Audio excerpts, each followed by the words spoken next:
Fala família, bem-vindo à nossa terceira aula sobre conjuntos.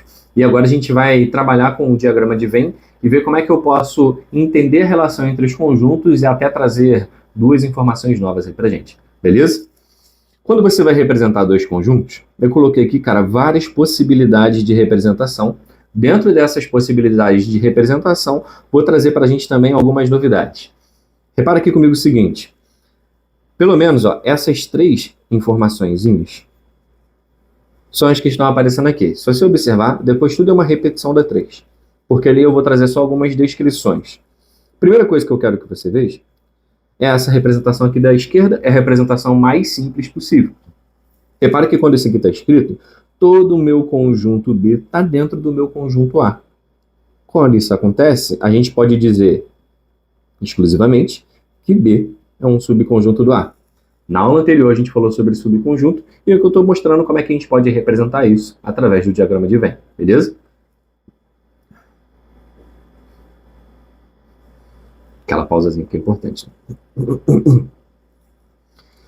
Quando a gente vem aqui para o nosso exemplo 2, repara que eles não têm, cara, uma coisa em relação à outra. É como se aqui eu desenhasse o Brasil e aqui eu desenhasse a França. Não tem um subconjunto, uma ideia de subconjunto rolando aqui. Então aqui, ó, o B, ele não é um subconjunto do A. E nem o A é um subconjunto do B. Eles não têm relação. E já já vou trazer uma informaçãozinha aqui para você que a gente começa a ver a partir de agora. Por quê? No 3, no 4, no 5 e no 6, um também não é subconjunto do outro. Não tem um conjunto completamente dentro do outro. Porém, eles têm uma região aqui que pertence aos dois simultaneamente. Essa região que pertence aos dois simultaneamente, a gente chama de interseção. E essa interseção a gente vai representar desse jeitinho aqui, ó, A interseção B. Essa é a nossa representação. Esse símbolo é o símbolo de interseção e a gente faz a leitura exatamente assim, A interseção B. Ele sempre vai representar o que os dois têm em comum. Então, é o que os conjuntos A e B têm em comum. Quando você volta aqui para cá, repara no seguinte, nesse meu exemplo 2, a interseção B não tem nada, pô. Eles não têm nada em comum. Como eles não têm nada em comum, significa que essa interseção é vazia. Uma definição que a gente viu na aula anterior. E esse daqui, cara, é sensacional. A interseção B, o que eles têm em comum? Pensa comigo direitinho. O que eles têm em comum? Tudo que eles têm em comum está aqui. Então, o que eles têm em comum é o próprio conjunto B. Bruno, pode isso? Ah, porque não poderia? Pô? Claro que pode. Pode sim, senhor. Tá bom? Vamos ver aqui algumas outras relações. Tem uma relação importante pra caramba pra gente, que seria o que acontece quando eu junto esses dois conjuntos e eu pego tudo deles. Isso daqui, cara, eu consigo imaginar da seguinte forma. Imagina que isso daqui é a pessoa A, eu, por exemplo, eu e aqui tá minha esposa. A gente casou. Aqui no meio eu tenho o que a gente conquistou em comum. Perdão. O que a gente conquistou em comum, né? O que a gente conquistou ali dentro do casamento. O que a gente comprou. Vamos pensar em money mesmo. Aqui na esquerda é o que eu já tinha antes. E aqui na direita é o que ela já tinha antes. Então, quando você junta tudo, quando você pega tudo isso daqui, você tem tudo que eu e minha esposa temos em nossa união. E isso representa exatamente a união, ó, toda essa região, né? Toda essa região que eu pintei de vermelho, ela chama união. E a união é o símbolo mais simples possível, porque união começa com U. E então a gente vai escrever A, U, B. A união B. Então ela vai representar, ó, é a junção dos elementos de A com B.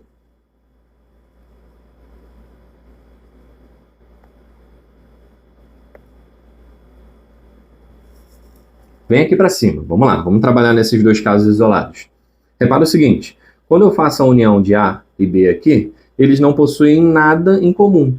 Então, eles só têm coisas que eles conseguiram conquistar em separado. A união B vai ser o A, tudo que tem no A, junto com tudo que tem no B. Zero de interseção. Quando eu faço a união aqui, ó, a união B, nesse meu primeiro exemplo, repara que como o B está dentro do A a união vai dar o próprio A. Isso daqui é uma parada importante. Essa estrutura, repara que ele tem resultados bem específicos, né? Bem doidinho, bem doidinho. Bruno, você trouxe outros dois exemplos aqui pra gente? Ou outras duas situações aqui pra gente? O que elas vão representar? Eu quero que você fique de olho, cara. Isso daqui vai ser absurdamente, eu disse, absurdamente importante quando você estiver trabalhando com probleminhas, aquelas questões contextualizadas.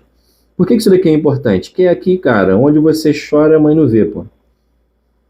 Tá ali respondendo a questão na moral, tá fazendo tudo na moral, chegou aqui, tu não vai dar mole. Repara aqui, ó. Essa região da esquerda é uma região de elementos do conjunto A. Só que eu deixei de fora esse pedaço. E esse pedaço não é o que o A e o B têm em comum? Se eu deixei isso de fora, a única coisa que me restou aqui, repara nessa palavra, é aquilo que pertence apenas ao conjunto A. Lembra daquela ideia lá do matrimônio que eu te falei? Aqui no meio foi o que eu consegui comprar ali no casamento, eu e minha esposa juntinho, né? Aqui na esquerda foi o que eu comprei sozinho antes de casar, pô. Por exemplo, quando eu casei eu trouxe meu PlayStation. Aquilo ali eu comprei sozinho, aquilo ali era uma parada minha. Aquilo ali era apenas do Bruno, beleza? Aqui no meio a gente tem o quê? O ar-condicionado, a cama, a televisão, a geladeira, tudo aquilo que a gente comprou junto. Então aqui na esquerda apenas ao conjunto A. Esse apenas é absurdamente importante.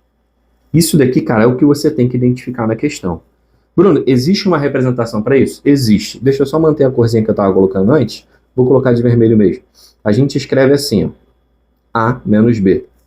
Então é tudo que o conjunto A tem, menos o que o B estava ali colando. Tudo que o conjunto A tem é isso. Mas se eu retirar a parte do conjunto B, eu estou retirando esse pedaço. Então o que vai sobrar é o apenas o A, tá bom? Do outro lado, sem muito mistério, é o apenas o B. Então aqui é apenas o conjunto B, representado por B menos A. Pegou o esquema? Vamos dar uma olhadinha nos exemplos para ver se você entendeu bem. Peguei aqui ó, essa primeira representação para gente.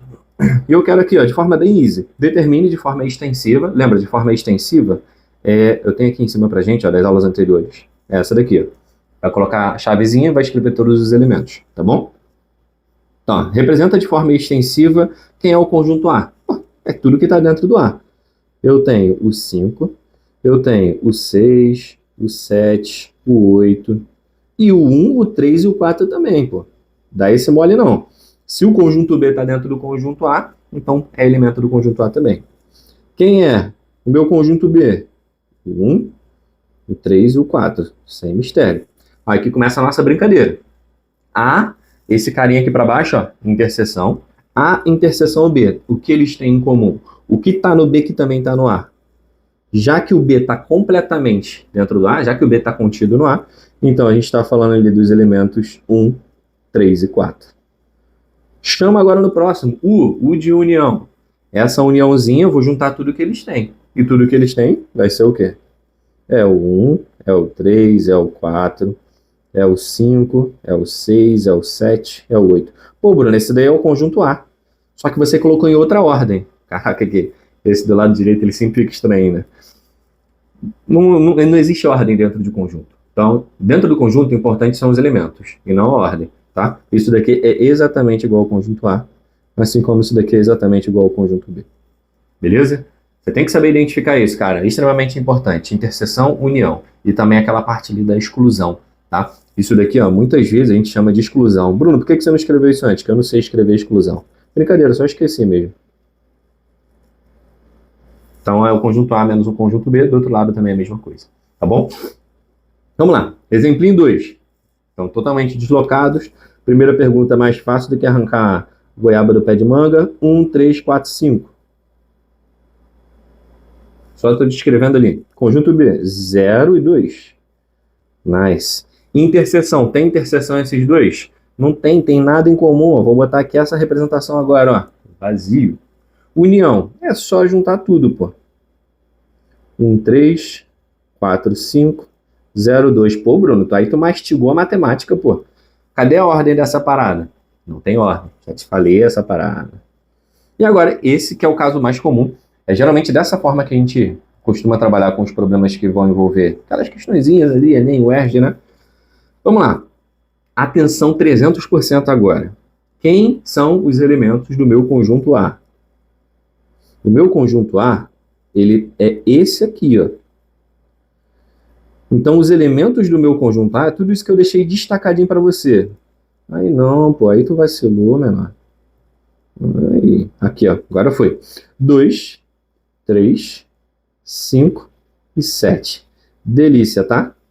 Meu conjunto B, quem é o meu conjunto B?